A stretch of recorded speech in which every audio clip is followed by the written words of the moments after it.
dekat dataran Gopeng. Anda perhatikan gambar ini. Tulisan Cina untuk dataran Gopeng itu jauh lebih besar dalam berada kat dekat atas, tetapi jauh lebih besar berbanding dengan tulisan bahasa Melayu dan juga bahasa Tamil.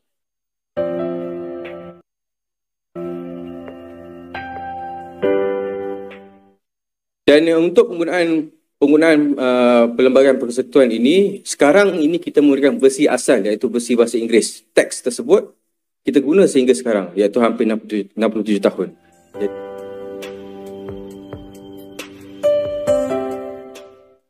Bahasa Melayu berpotensi besar diangkat sebagai salah satu bahasa dunia. Bahasa Melayu diyakini boleh dijadikan salah satu bahasa rasmi Asia.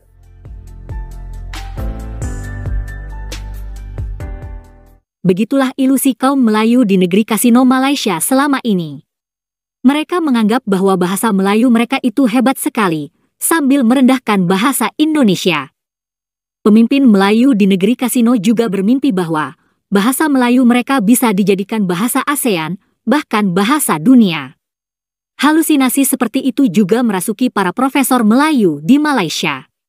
Akibatnya, seluruh kaum Melayu Malaysia pun seperti hidup dalam dongeng.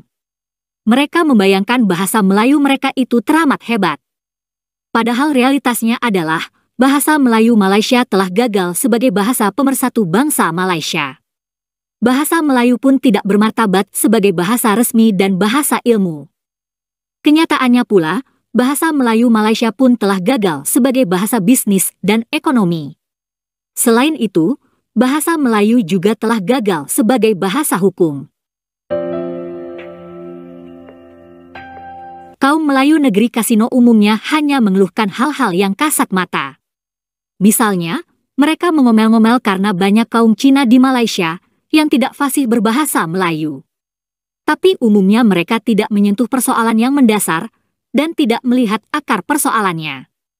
Hal-hal yang sering diributkan oleh kaum Melayu Malaysia sehari-hari, contohnya seperti dalam video berikut ini. Tulisan bahasa Melayu itu mestilah sekurang-kurangnya 30% lebih besar berbanding dengan tulisan bahasa-bahasa lain. Sebagai contohnya, kalau ada 3 bahasa, bahasa Melayu, bahasa Cina, bahasa India kan contohnya. So yang bahasa Melayu itu kena lebih besar at least 30% berbanding dengan bahasa-bahasa lain. Dan ini paling penting untuk tempat-tempat awam. Sebagai contohnya dataran Gopeng ke ataupun Taman Permainan ke apa-apa kan. Mestilah bahasa Melayu itu jauh lebih besar tulisannya berbanding dengan bahasa-bahasa lain. Tetapi dia telah tunjukkan saya satu gambar dekat dataran Gopeng. Anda perhatikan gambar ini. Tulisan Cina untuk dataran Gopeng itu jauh lebih besar dalam berada kat dekat atas, tetapi jauh lebih besar berbanding dengan tulisan bahasa Melayu dan juga bahasa Tamil. Bahasa Tamil tu kita fahamlah kan, sebab memanglah itu merupakan bahasa ketiga. Tetapi tulisan bahasa Cina itu jauh lebih besar berbanding dengan tulisan bahasa Melayu dekat signboard dataran Gopeng tersebut. Dan ini telah menyalahi undang-undang PBT itu sendiri. Satu contoh mudah saya bagi sekadar untuk perbandingan. Anda tengok signboard untuk kedai arak ini. Walaupun kedai arak, tetapi inilah sebenarnya undang-undang yang telah ditetapkan oleh PBT. Tulisan bahasa Melayu itu jauh lebih besar dan diletakkan di kedudukan tertinggi berbanding dengan tulisan bahasa Cina di bawahnya. Dan benda itu, ini yang saya tunjuk ni, ialah merupakan kedai persendirian, restoran persendirian. Tetapi yang dekat dataran Gopeng, tempat awam, public place, boleh pula menyalahi undang-undang PBT. Apa cerita sekarang ini Majlis Daerah Kampar? Adakah ketika mereka buat signboard ini, anda tidak ada sebarang QC check ke? Itulah keluhan kaum Melayu Malaysia mengenai penggunaan bahasa Melayu. Masalahnya adalah, hal seperti itu hanyalah akibat dari persoalan mendasar yang tak pernah diselesaikan oleh negara Malaysia. Pada dasarnya sejak awal, Malaysia ragu untuk menggunakan bahasa Melayu dalam semua aspek kehidupan berbangsa dan bernegara. Jangan heran jika hingga sekarang konstitusi Malaysia pun masih berbahasa Inggris. Hal itu merupakan masalah mendasar, karena konstitusi sebuah negara semestinya dipahami oleh seluruh rakyat di negara itu. Kalau konstitusinya pun masih berbahasa Inggris, hal itu sama saja dengan menganjurkan agar setiap warga negara memahami bahasa Inggris. Akhirnya, jadilah bahasa Inggris menjadi bahasa yang lebih penting. Apalagi, sebagian proses pengadilan di Malaysia juga cenderung menggunakan bahasa Inggris. Nah, berikut ini adalah paparan mengenai kerumitan di Malaysia akibat dari konstitusinya masih berbahasa Inggris. Dan untuk penggunaan Perlembagaan Persekutuan ini, sekarang ini kita menggunakan versi asal, iaitu versi bahasa Inggeris. Maksudnya daripada Suruhanjaya Red menggubal teks tersebut, kita guna sehingga sekarang, iaitu hampir 67 tahun.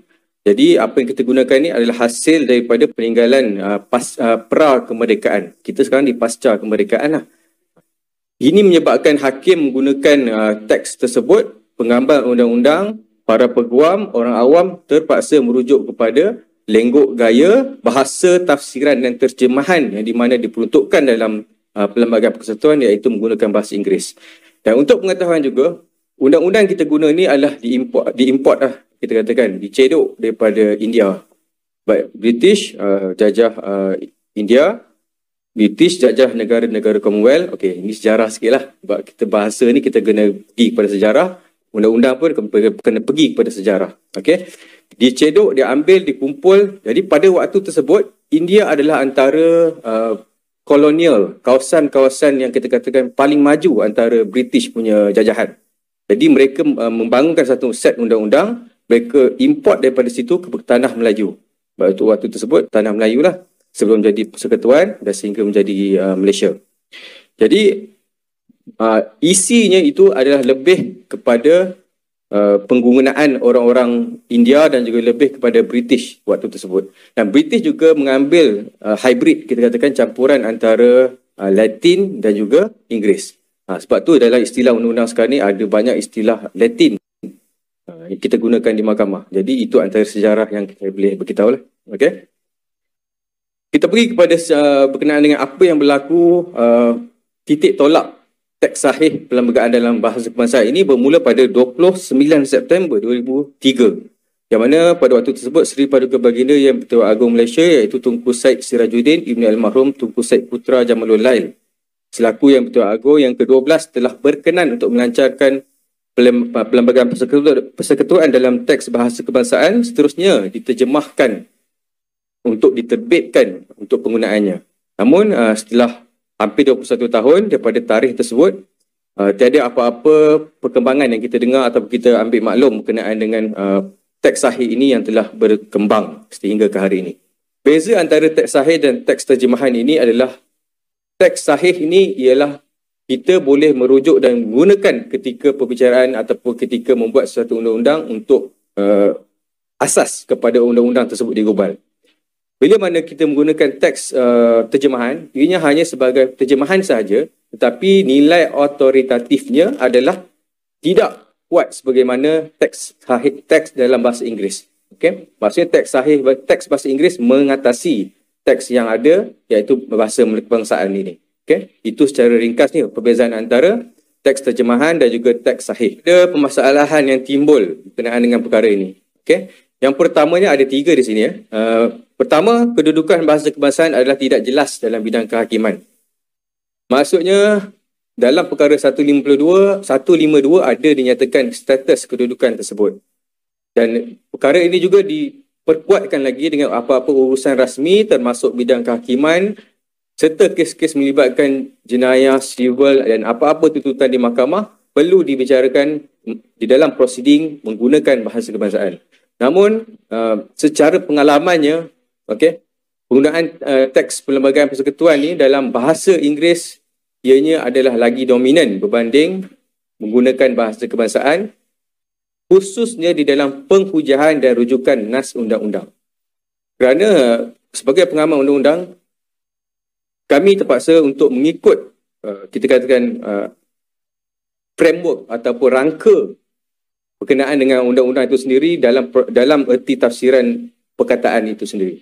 Bagi contoh, bahasa singular, plural itu juga memain peranan dalam bahasa Inggeris dan terjemahkan bahasa Melayu, bahasa kebangsaan, ianya kadang-kadang dikatakan tidak mengikuti apa yang dihajatkan oleh undang-undang tersebut. Itu antara perkara-perkara yang sering menjadi, kita katakan, polemik dalam bidang kehakiman ini. Okey. Seterusnya, kesukaran kepada para pengamal undang-undang dan hakim di dalam membudayakan bahasa kebangsaan di dalam urusan rasmi mahkamah. isu pembudayaan penggunaan bahasa ianya semestinya memerlukan satu tekad yang amat tinggi dan ianya perlu dijalankan atas satu kesedaran yang amat tinggi. Sebenarnya kadang-kadang orang yang datang ataupun pihak yang beramal di dalam mahkamah itu sendiri adalah daripada latar belakang, contoh Universiti London, contoh Universiti Australia, tapi dalam bidang undang-undang bila mana dia datang ke Malaysia dan juga mengamalkan undang-undang, dia punya style ataupun gayanya tidak kurang tidak lebih masih menggunakan kaedah yang sama. Jadi ianya perlukan satu tekad yang amat besar untuk mengubah keadaan tersebut, yang mana kadang-kadang hakim itu sendiri lebih sukakan bahasa Inggeris digunakan dalam prosiding mahkamah. Padahal yang melakukan kesalahan adalah kadang-kadang kita tengok orang-orang kampung yang tidak tahu bahasa Inggeris.